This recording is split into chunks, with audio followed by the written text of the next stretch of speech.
Today I want to talk to you about the one thing that all abusers and individuals with narcissistic behavior absolutely love to do, and that is control your life. They will want to control every single aspect of your life. Let me know if you can identify with some of the things that I'll be sharing with you. One of the things that they do is that they will present the control, but make it appear like it's for your own good. Has that happened to you? They will limit access to friends, safe parents. For example, if you're dealing with an abuser, a father who is an abuser and has narcissistic behavior, they will limit the child or even the adults access to a safe parent or even their brothers or sisters, especially if they have full control of that individual they want to use to control the safe parent. So they will limit access to friends, family, books, movies, any information that will empower that target. And if that individual that's being abused or controlled, if that individual does not submit, they will threaten you. They will often also get right in your face. Has that happened to you? All to create fear, all so that you can get back in line so that they can continue the control. This is not love or genuine caring for the individual, even if it's their children. This is out of absolute abusive behavior that aims to control and to limit that individual. Abuse comes in many forms, and one of the most insidious forms is in controlling their target to limit their access to anything that will help them escape the abuse. They will limit access to things, people, and places, again, because they want to control and make sure that that targeted individual doesn't get away. And don't get me wrong, we're not talking about parents that, guide their children to help them to have a better life. We are talking about mentally unstable, abusive parents or individuals that want to maintain control because typically that targeted individual provides a narcissistic supply through their pain and suffering. Even when they manifest any kind of emotion, that parasite will siphon any kind of reaction. We are not talking about parents that really want the best for their children. We're talking about individuals that want absolute control over that target. And it doesn't matter what they do, they will do absolute control to prevent from that individual having any access to anything or anyone that can offer help. The only people that they allow in that individual's life will be, what they call flying monkeys, those sympathizers of abuse, those people that have been brain blocked, those people that have been brainwashed to believe the abuser's delusional story that they made up so that the individuals outside of the home will look on their target like the target is the problem, when in reality, any kind of reaction, what they call reactive abuse, which again, that's not abuse, that's just a reaction to abnormal and horrific treatment. This type of abuse happened to me, and at the time I didn't even realize, because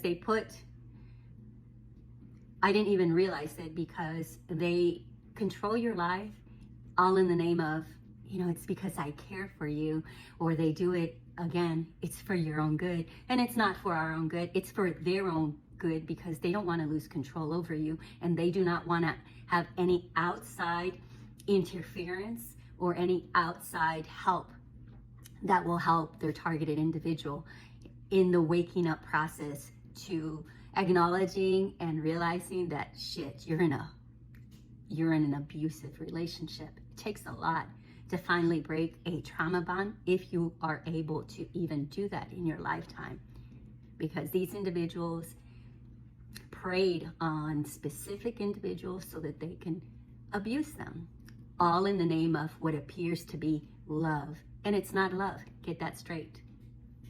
I remember one incident before I actually got divorced the first time. I had a very good income, and I had already surpassed what that individual was making per hour. And initially, I didn't realize that that was going to be a problem. But, you know, abusive men, especially those with narcissistic behavior, God forbid their partner gets ahead, you know, and does better than them. It's a threat because, for one, you will have financial independence. And if you have financial independence, it's much easier for you to get away. In a way, it's easier. Although, even if you do get away, they will continue with that post-separation abuse and use any kind of means to basically punishing you for leaving them. And what I was telling you is I had an event that I was going to a leadership conference in San Francisco. That's when I lived in Missouri, and everything was already paid for, the flights, the hotel reservations, the fee to go to the leadership seminar. And lo and behold, all of a sudden, this individual says, if you go, I will take our son away from you, and I will have the divorce papers when you get back.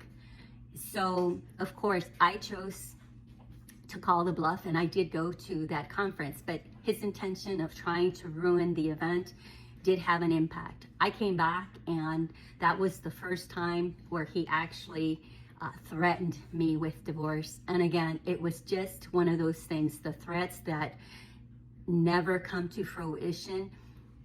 In my case, I eventually got so fed up with the roller coaster where one day, you know, he wants out and is going to file for divorce, but he never does. It's just a roller coaster. It's an emotional roller coaster just to keep you engaged so that they can make you feel bad and you react. And before, you know, I knew about narcissistic, toxic individuals, you know, you kind of fell right into it because you didn't know what you were up against. But these are individuals that target you for a reason. They don't pick just anyone. So if you were one of those targeted individuals, just know that you are not just some, you know, person that was nothing. They chose you because you had great potential. And typically these abusers, they see greatness within us before we even see that, because a lot of us came from dysfunctional, abusive family systems. And again, remember, abuse comes in many forms. Keep that in mind. So let me know if you have experienced that kind of control where you mistook it and you thought, oh, it's just because they care for me. They don't care for you. They're just using it to make sure that you do not get out of line. Let's continue learning and sharing the different tactics that abusers use, because keep in mind, they go by the same playbook. These individuals are not like us. Remember that. They are empty vessels, and they basically have been possessed by demonic entities, and they want to appear like they're human, but these individuals